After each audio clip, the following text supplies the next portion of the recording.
welcome to a new series of mine. This is gonna be my Danmei anime and manga review series, and I'm gonna call it the very creative title of Damn, for Danmei anime and manga, as well as Damn, I'm reading a lot of books and damn, I'm watching a lot of shows.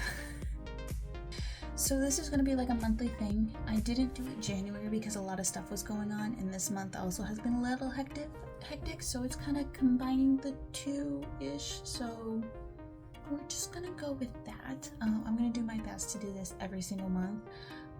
May not be a lot, but hey, this will at least push me to, watch the anime shows, read my books, because if you can't tell, I have a lot of, this is just Danmei right here.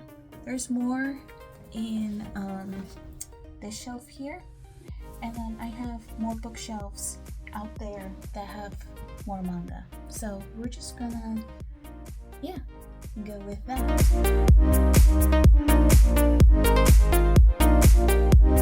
So we got a little helper here. So the first series is Disabled Tyrant's Beloved Pet Fish, and I read the first 2 volumes. I have the third one. The fourth one is supposed to come out in March, so really soon. I'm excited for that because it's a really good series. I really enjoyed it and liked it. So let me pull up my little notes here. So it is, I don't want to give like a lot of spoilers away, since it, first 2 volumes kind of thing, but description wise, it's about Liu, who transmigrates as a fish and is given a task by the system to give a better story to the prince, to prevent him from becoming the cruel tyrant that he is in the original story. I love Liu. I am obsessed with him. My friend and I already have plans to do some cosplays from this. It is amazing, so look forward to that. Hi, you like fish too. As my friend says, man, I love fish. And as I always say, fish! I'm so excited. So this one, okay, I'm gonna be honest, the first volume I read last year in April, and I didn't read the second one until like January into February. That's how long it's taken me to get through the 2 books. Oh, my little pet's my little buddy's going away. But yeah, it's so cute, and I love it, and yeah. So I guess it's just, I can't, the words to describe it is just, it's so cute. Liu is very funny. He's very oblivious and not realizing kind of like what he's doing and how it's turning out. Mu Tai-chin, or Mu Tai-chi, I think. Is it Tai-chin or Tai-chi? That's a good question. I know he's called Prince Jing, but he also has a different name, so that's always...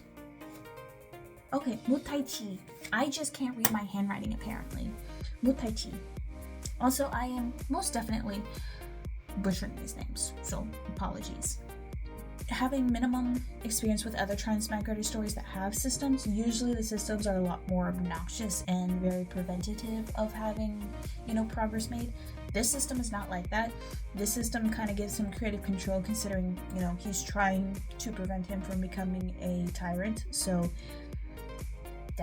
it was really interesting to see that, and it's really cool.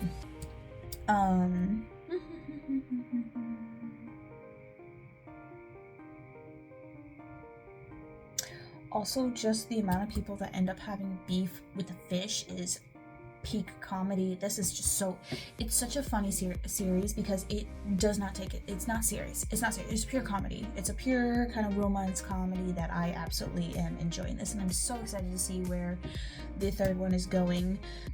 And you're gonna see this a lot. Yes, it is an emperor, and no, it doesn't go the way you think it's gonna go. I already know this, even though it doesn't happen till volume 3, because I don't limit myself with spoilers.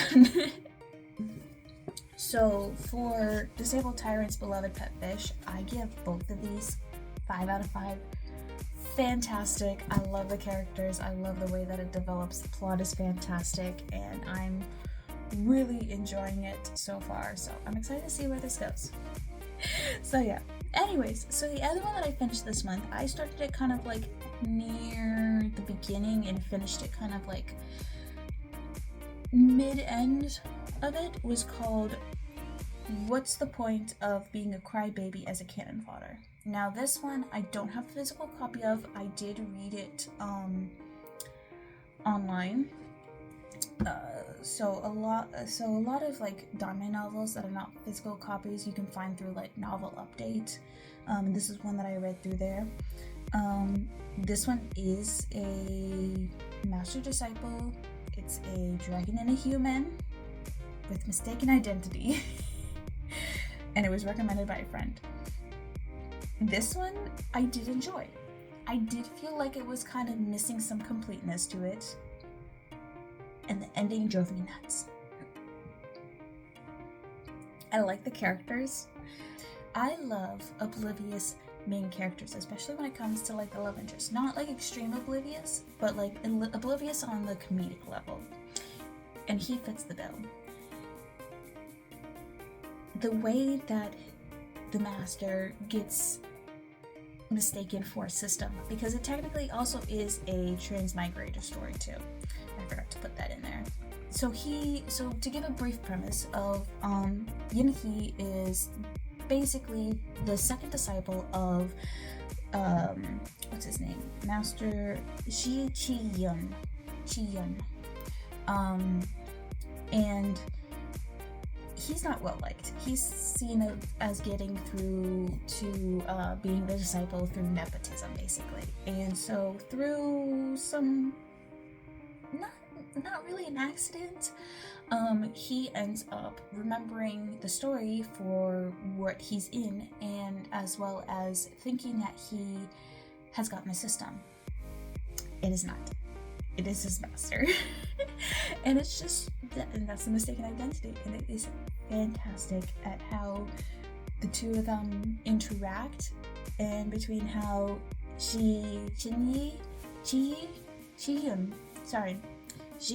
Chi-Yun and Yin-He interact with each other because of this mistaken identity, as well as like their developing relationship. It's a slow burn. It's short, slow burn. It takes them a while. But I did like it. Was not my favorite. Like, it's not like top favorite, but it was an enjoyable read. So I'd rate that, I think I rated that about like a 3.5 out of 5. Like, it was good, but it wasn't like fantastic. And like I said, the ending kind of ticked me off just a little bit, because it was like, it's ending here? Also, fair warning, this one also has end prick. I know that kind of turns off some people, so warning.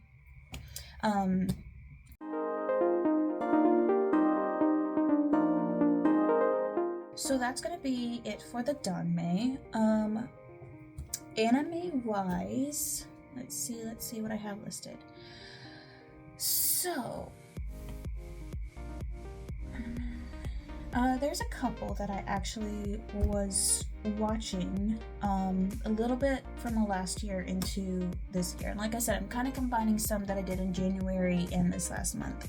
So in between that time,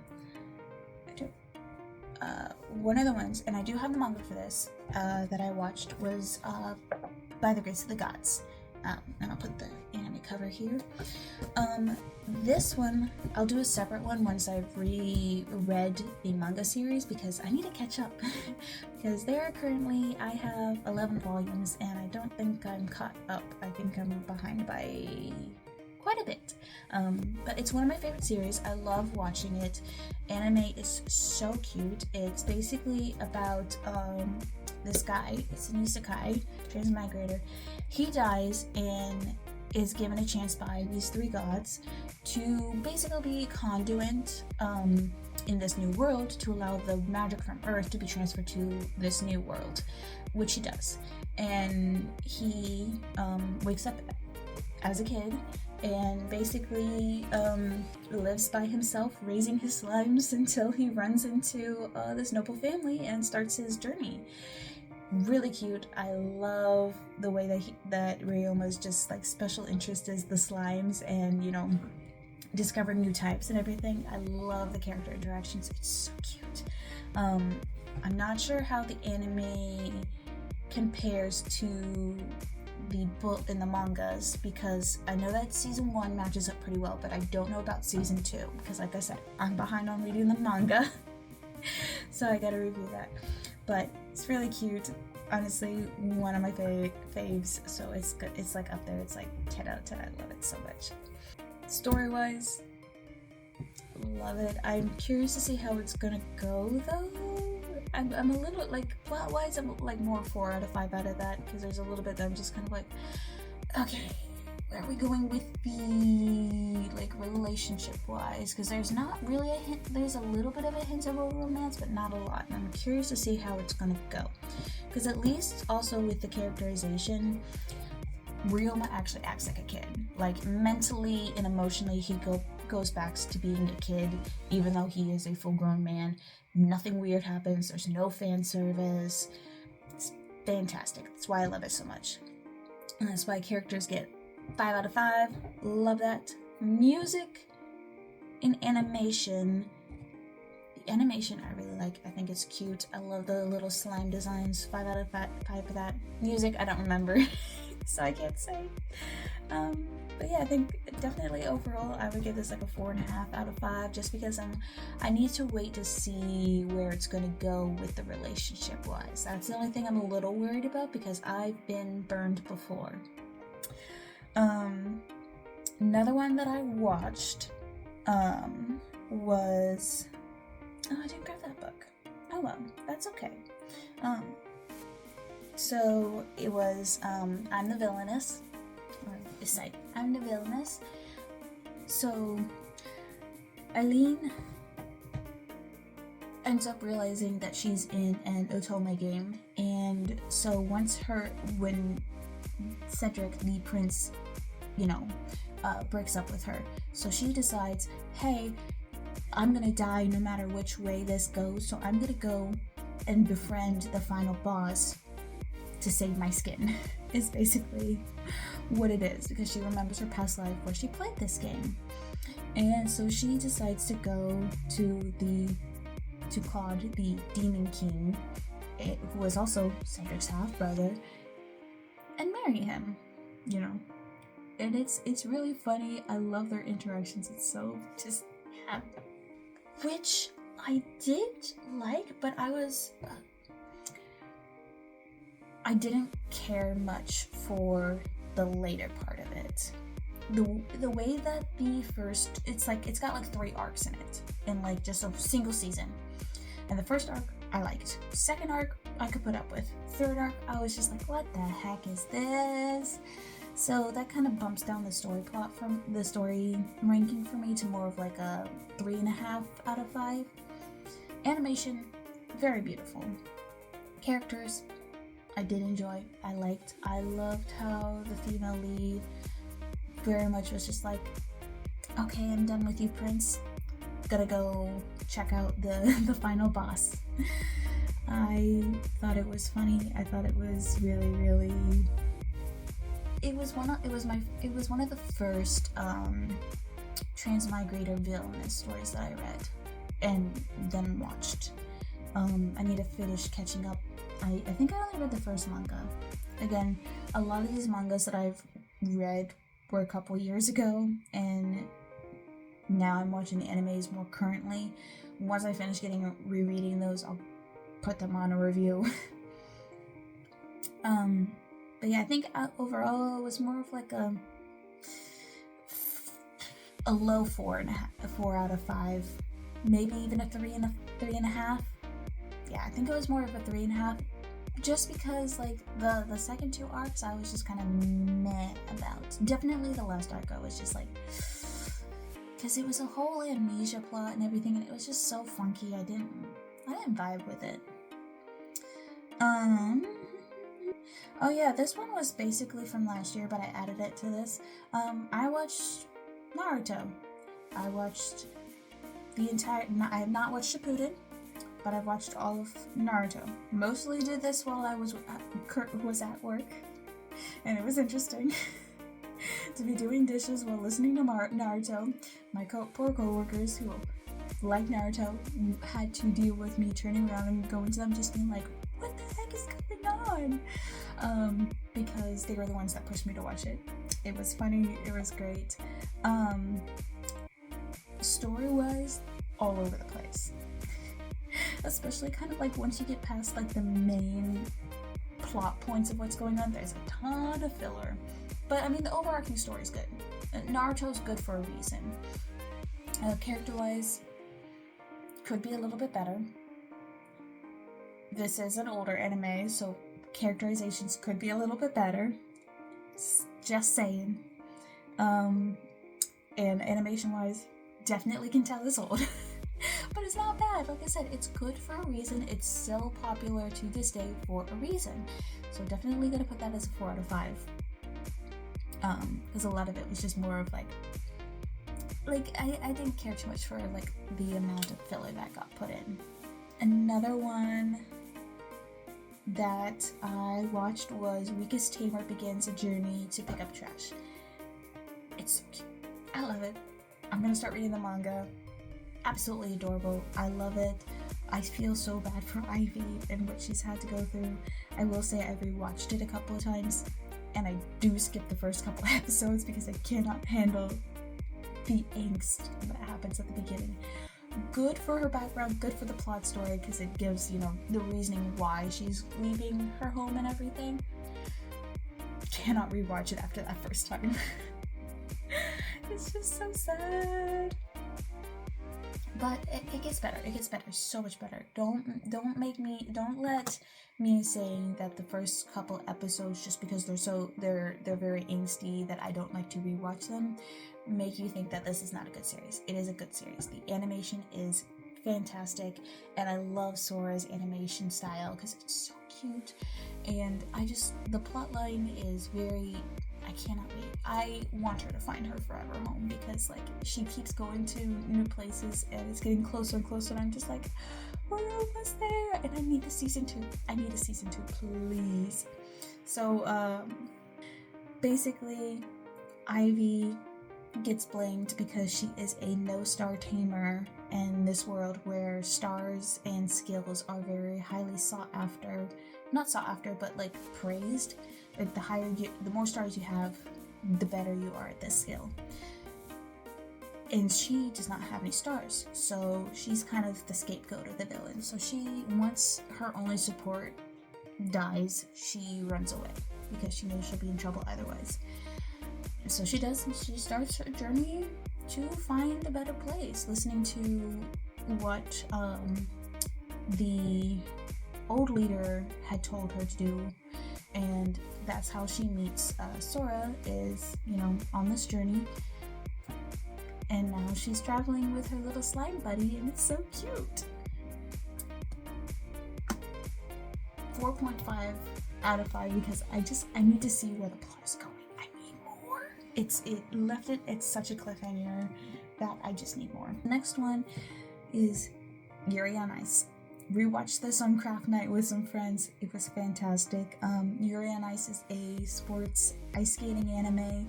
It's where Yuri Katsuki is he's an ice skater, but he's kind of hitting a low point after he's flubbed his really big competition, and ends up catching the attention of Russia's #1 skater, Viktor Nikiforov. And Victor decides, hey, I'm gonna coach ya. And it goes from there. It is so good. It is. I'm so mad at the animation studio for canceling any continuation that we had of this, because why? That's all everyone wanted. Everyone just wanted it. Please. But, so, story-wise, fantastic story. loved the entire season that we had of it. Music is fantastic. When it first came out, I had the playlist and was re-listening to it over and over and over again. Characters are fabulous. Yuri's development and gaining confidence in himself, so good, as well as the relationship between Yuri and Victor, amazing. And the animation is stunning. Love it. They did such a good job with animating the figure skating. So pretty. Absolutely 5 out of 5. Fantastic. So for the last one, I have campfire cooking. Oh, in another world with my absurd skill. We're getting a season 2. I'm so excited. If you can't tell, it's one of my favorites. I can only tell you it's 5 out of 5. Amazing. Campfire cooking is about this guy from, normal world. So he's just a regular salaryman, Makoto, and he accidentally gets summoned into this magic world with a bunch of younger folks to be a hero. Well, he doesn't really have a skill set that when they praise them. So they get appraised when they get summoned, and he finds out his skill is online grocery. Not really a great skill for a hero, so they're just like, here, we'll give you money to get out of our hair. Goodbye.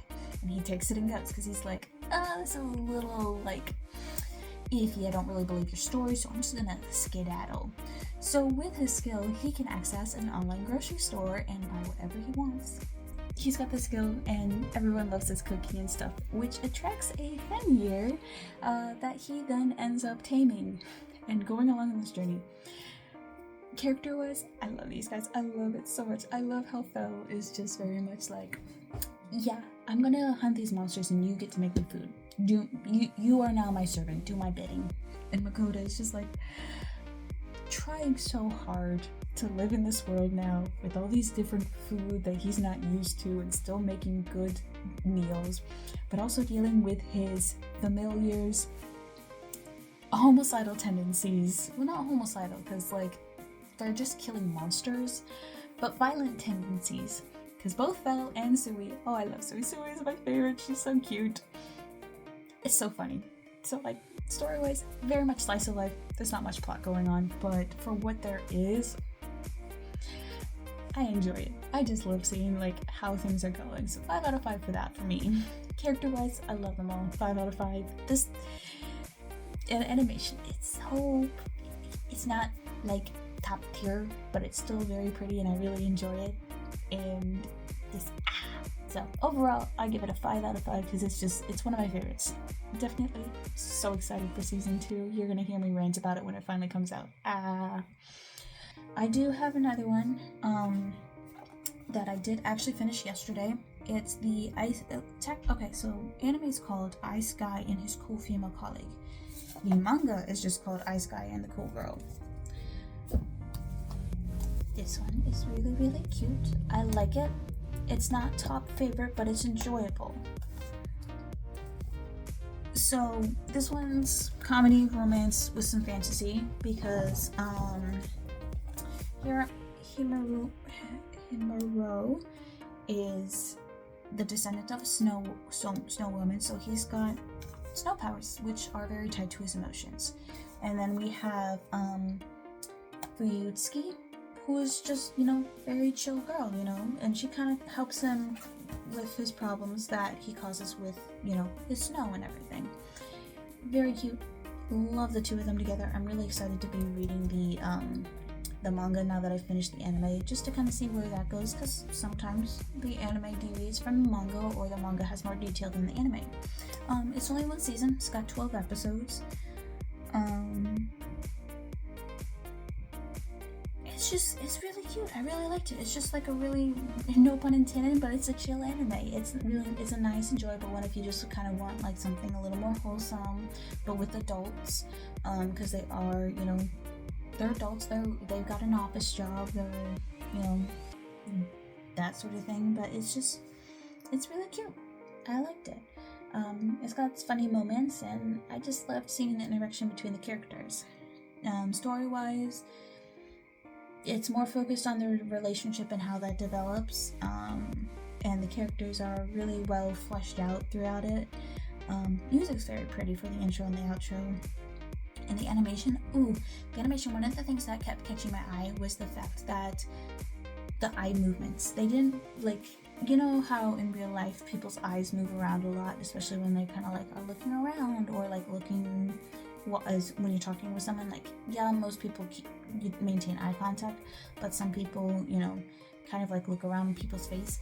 They do the whole eye movement kind of thing, you know, and it was something that like was so minuscule of a detail, but I really like was like, oh wow, that actually is a lot more of a realistic, you know, thing, and it's a minor detail that adds a lot to it, as well as, you know, to do that for an anime requires so much more, especially for like when you're doing like certain frames. You know, you usually, when you're seeing somebody's reaction, you don't have a lot of, you know, extra movement or things, you know, because budget wise and the amount of time it takes to do it. But it was such a small detail that it just really hit me.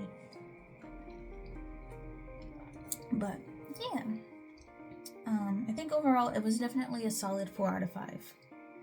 Nothing like majorly good, but it was, I mean, nothing amazing, but it was good and I enjoyed it, and that's important.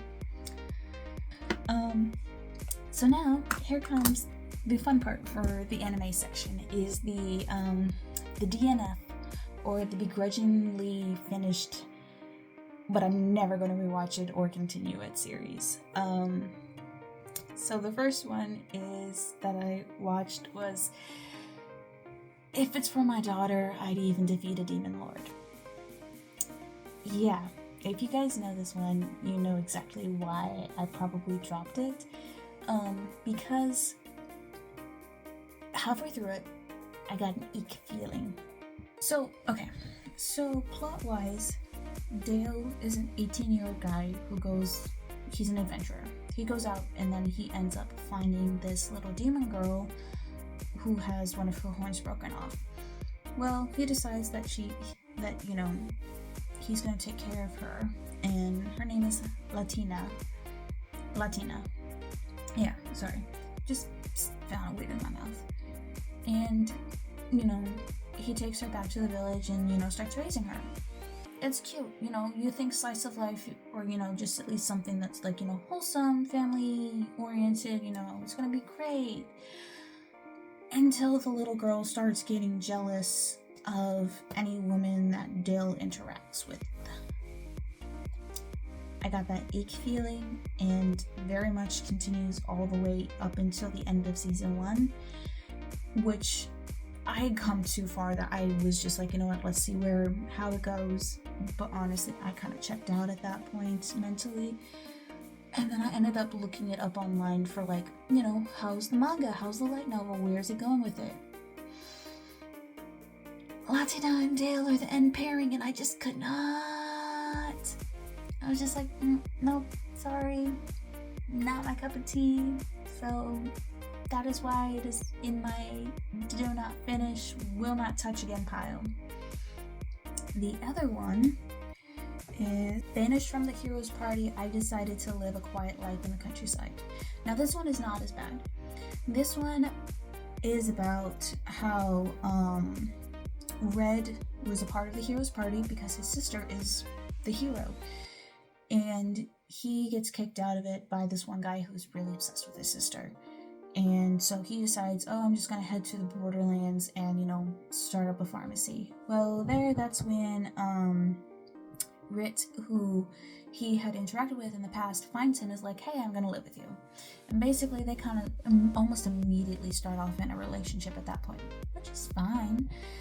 It is quite fan servicey in a lot of ways, which I don't really care for most of the time, but it was fine, it was manageable. This world has where people are also given skills, and they are like given parameters around those skills that usually kind of force them to take on traits that deal with that. Like for Red's sister, the hero, Ruti, she is basically forced to have traits against her will that, align her to being the hero, such as like, forcefully having to save people from danger and other things that way. my main ick with this was the fact that she seemed kind of fixated on her brother, especially her competing with the competition that she made with Ruti. Especially how Ruti kind of made it a competition between her and Rit to have her brother's attention. It all just was like, and I just didn't really care for it all that much, so I can't even remember. Honestly, I think I just kind of mentally checked out of there somewhere mid-season 1. I do know I finished season 1, but I honestly could not tell you anything about season 2. I'm pretty sure I actually didn't watch season 2 from maybe a little bit, but I don't think I continued much into that, so it's gone in my do not finish pile, unfortunately. I have a friend who really likes it. Could be your cup of tea. I just didn't care for that weird kind of dynamic. So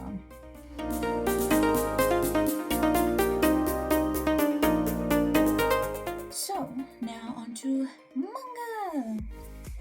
So I haven't really read a lot of manga the last 2 months. I have a lot I need to go through.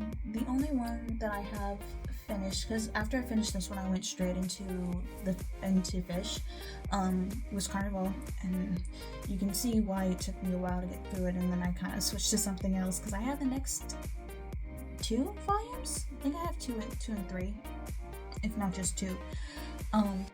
This is a chunky series. Each book is chunky and it's nice, but damn, does it take a while to get through. But Carnival is basically about Nai. He's looking for his not quite brother, but somebody that he cares a lot about. And so he meets up with Gareki, and I'm gonna see what was the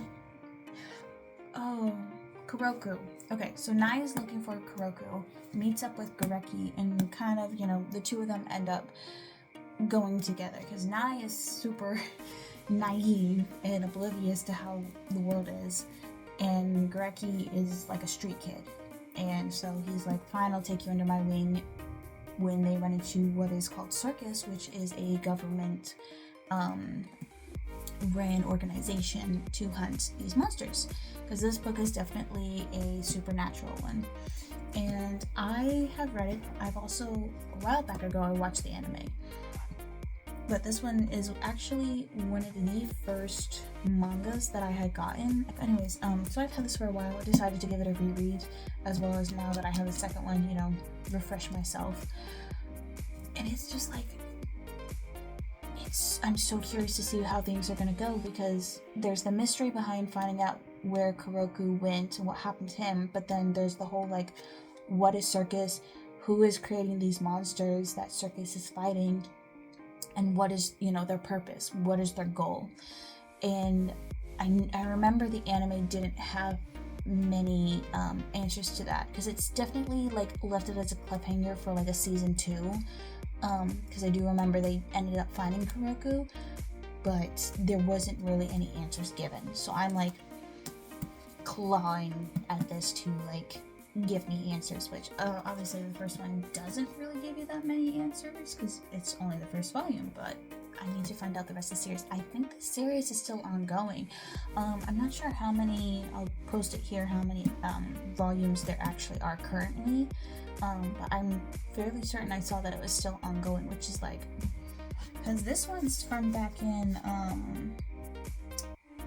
2015, so actually not that old, but like also it's 10 years old actually in March. So yeah, this is a 10-year-old manga, which is crazy to think that this was my first introduction to the manga world. And yeah, I vividly remember my science teacher seeing this on my desk, I think my sophomore year of high school, and was like, "Ooh, what are you reading?" And I'm just like, "It's a manga. What's it about?" Monsters. It was a little awkward, but yeah, so to go over this art style wise, I like it. I think it's pretty. Art style always is very subjective to, like, you know, personal opinion. Characters, I think the characters are really compelling. They make me want to know more about what's going on, and to see them grow, especially Nai, because Nai is, you know, he's basically new to the world. He has no clue how things go or anything, and he is slowly basically learning how to be a human being. And seeing Reki discover how to care for Nai and realizing, oh my gosh, this is a person that I actually, like, really care about, kind of thing, is so good too. And then, you know, the rest of circus and learning about them, fantastic.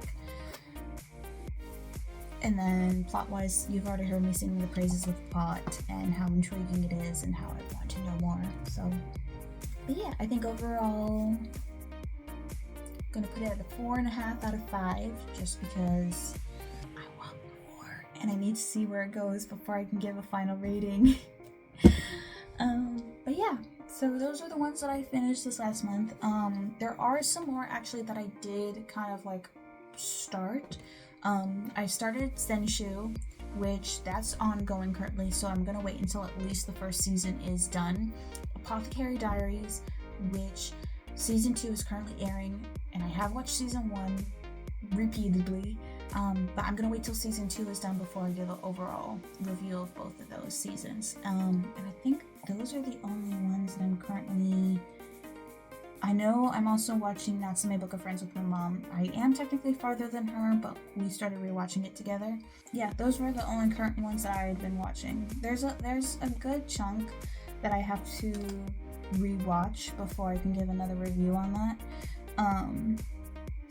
And then I have a whole thing of other stuff to read as well, so I'm gonna be keeping myself fairly busy. I hope you guys enjoyed this, and I hope it gets you interested in either reading or watching this, and I hope you enjoy me going, damn, I'm reading and watching a lot. I can't think of, it's such a stupid joke, but I like it, so it's gonna stick until either somebody comes up with something better or it expands to something different. But anyways, thank you for joining me for this video, and I will see you in the next video. Bye!